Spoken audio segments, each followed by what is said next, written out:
Mayong buntag Cebu, mayong buntag Philippines. Welcome to my vlog, Erap TV. Simpleng buhay, simpleng loto ni Erap TV. So for this video mga kasimple, nakapalit man taog isda nga pugapo. So pugapo na ni siya mga kasimple, no?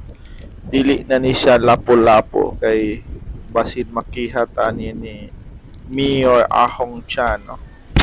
So isda nga pugapo paborito ni lapo-lapo mga kasimple. So ato ni siyang lutoon og escabeche. So mamawi ta mga kasimple, no? Kay kagahapon ang atong giluto nilagang pata ng baboy. So karon mag-isda sa ta mga kasimple, no? Kay para dili mo ma-continuation ang oily na itong pagkaon. So nagamit gyapon tanig oil, pero ang atong oil kay organic na mga kasimple. Maniya isda ang atong sudanon karon. Pero na di ay unsa kanang sobra, no, sa atong pata, no, nga gilatan gahapon ato gihapon iwason ron mga kasimple. Kay sayang kaayog madaot. So mahal kayong palaliton mga kasimple, grabe. So kung kinsa to'y in charge diha sa mga groceries nato, no, sa mga pagkaon og sudan, maka inyag yung ma-feel kung unsa akong na-feel karon mga kasimple, no, nga basta maghisgot ta og pagkaon labi na gid ng sudan, grabe kamahal ang palaliton, no? Tag 400 na ang kilo sa baboy. Pero parihara sa tinuon aning isda mga kasimple, no?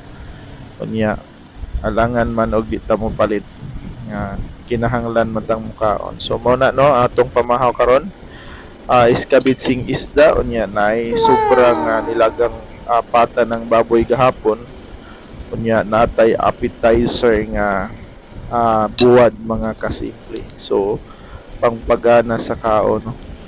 Pero likay lang tag ginagmay lang mga kasimple, kay kung mukaon tag daghang buwad, meaning daghang kanon nga mahurot, no? Unya kay nag-diet lagi ta mga kasimple, kay pati naman natong budgingan. So mao ni nga maglimit-limit lang sa tagkaon mga kasimple, no? Tungod kay atong giampingan ang ato ang lawas, tungod kay taas nagsugod ang atong BP. So likay-likay lang sa tani sa mga mantikaon nga mga pagkaon mga kasimple, no? So mao to, grabe gyud ka mahal bitaw, no, ang palaliton mga kasimple, no? Depende sa unsa nga klase nga like part sa baboy mga kasimple. So naadyoy part nga niabot nag 400 plus. Unya katong mga medyo bukog-bukog kay naasa tag 200 plus.